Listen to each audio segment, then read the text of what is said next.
ರಾವ್ ಸಾಹೇಬ ಮಾನೆ ಹಾಗೂ ಪರಶುರಾಮ ಕೋಟಿವಾಲೆಯವರ ಜನ್ಮದಿನಾಚರಣೆ.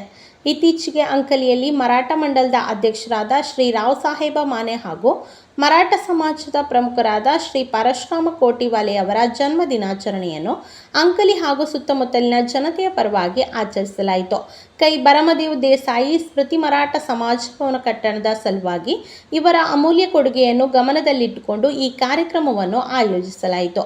ಪ್ರಥಮ ಬಾರಿಗೆ ಮರಾಠ ಸಮಾಜದ ಕಾರ್ಯಕರ್ತರು ಇಬ್ಬರಿಗೂ ಶಾಲು ಹೊದಿಸಿ ಶ್ರೀಫಲವನ್ನು ನೀಡಿ ಗೌರವಿಸಿದ್ರು. ಈ ಸಂದರ್ಭದಲ್ಲಿ ವಸಂತ ಶೆಟ್ಟಿ, ಶೇಖರ್ ಶೆಟ್ಟಿ, ಜಗದೀಶ್ ಕೋರೆ, ತುಕಾರಾಮ್ ಪಾಟೀಲ್, ಪರಶುರಾಮ್ ಬಂಕಾಪುರೆ, ರಮೇಶ್ ಶೆಟ್ಟಿ, ಎಂಐ ನದಾಫ್, ಪ್ರಭಾಕರ್ ಶಿಂದೆ, ರಾಜು ಲೋಕ್ರೆ, ಸುನಿಲ್ ಲೋಕ್ರೆ, ರಂಜಿತ್ ಮನಗುತ್ತೆ, ಟಿ.ಆರ್. ಗಾದಿರಾಜಗೌಡ್ರ, ನಾಗೇಶ್ ಮನಗುತ್ತೆ, ಅಮರ್ ಶಿತೋಳೆ, ಚೇತನ್ ಜಾಧವ್, ದತ್ತಾ ಕುರಾಡೆ, ತಾನಾಜಿ ಸಾಳುಂಕೆ, ವೆಂಕಟೇಶ್ ಇಟಗೋನಿ, ಸುಧಾಕರ್ ಇಟಗೋನಿ, ಸಚಿನ್ ಶಿತೋಳೆ, ಸಚಿನ್ ಕುಟೋಳೆ, ಶೇಖರ್ ಗೊಲ್ಲರ್, ಪಾಪು ಕಿಲ್ಲಿಕತ್, ಅಲಿಸಾಬ್ ಪಟವೇಗಾರ, ಪರಶು ಜಿಲೋಜಿ ಹಾಗೂ ಅಭಿಮಾನಿಗಳು ಉಪಸ್ಥಿತರಿದ್ದರು.